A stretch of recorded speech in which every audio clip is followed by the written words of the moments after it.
Welcome to Real Authority. Today I'm talking about Sisu Road to Revenge, the sequel to the surprisingly strong Sisu. The legend arrives in territory which he's not supposed to go in order to grab the pieces of his house for which his family lived. Unfortunately, they passed during the war, and he's planning on rebuilding it in his territory. However, since he went beyond enemy lines, the Soviet Union hired the one man who made him a legend and killed his family, destined to kill the legend once and for all.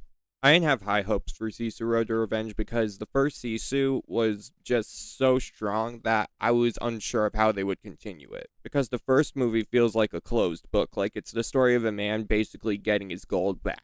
So I wasn't sure how they would, continue this story. I still kept an open mind because they brought back the same director. And why don't we start with that? Jamali Hilander. He did a great job with the directing and writing, not only making the movie feel more impactful than it already is because of his writing as well. Like, it's shockingly much more emotional than the previous one, because the first one focused on him trying to get back the gold. Here, it's much more simplistic, but it's a lot more emotional, because in the first movie, they did reveal that his family died in the war. So this movie does a lot to explore that a bit more, especially with Stephen Lang's character. I'll get to his performance and character in a minute. So I was really surprised with what Hilander brought to the table, plus it allows some fantastic action to shine through. Because that's another reason why I was nervous, because the trailers didn't really show that much action. The action they did show didn't really intrigue me or pique my interest. Because the first movie had slick action, I wasn't sure if they would continue it for this unexpected sequel. Believe me when I tell you, they stepped up their game. The action in this movie is probably the best action of the year. Like, it takes the simple foundation of the original movie and basically boosts it up to 11. I don't even know what the budget is. Here, there's a lot more opportunity to have more creative action set pieces, and they do it, especially in this war setting. Granted, the original one was in a war-torn setting, and here's no different, but they step up their game, including planes and tanks and trains in all of the bombastic action sequences. Plus, there are some sequences where it didn't even rely on action. It relied on the suspense. Like, there was one scene with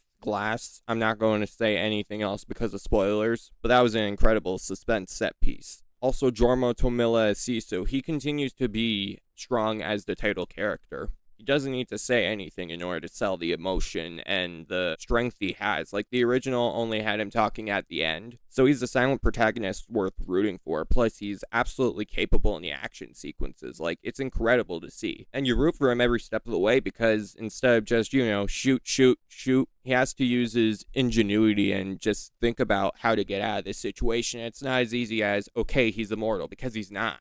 So it's really cool to see how he manages to get out of each situation, each dangerous situation, the way he does. And some of it's ridiculous, but that adds to the fun. Yeah, the emotion was profound, and Tomillo really sells it. Miko Erasmus' cinematography is beautiful, usually like acknowledging it, but the set pieces are elevated by how beautiful the cinematography is. It doesn't rely on heavy CGI sequences because most of the CGI is based around the explosions and the blood, I'm pretty sure. So it allows some pretty good practical effects to shine through, and the cinematography helps that. Score is pretty great. I'm not sure how to pronounce their names, so here are their names. But their score was really strong. Like, the trailers made me think that the score would probably be, really something special, and it was. Also, cherry on top of it, the movie's only less than 90 minutes long. It's the perfect runtime. Like, the first one really utilized its runtime very well, and this one's a bit shorter. But you get everything you absolutely want from it. You get emotion, you get fantastic action, you get great acting. Oh, speaking of which, Stephen Lang, he was an effective villain. I can't believe I almost forgot to say that. But man, he absolutely stole the show. Probably more memorable than the first movie's villain, mainly because Lang is just a standout actor in almost anything he's in, and he's very effective, managing to be a larger threat to Sisu than probably expected. Plus, he's the guy who killed his family.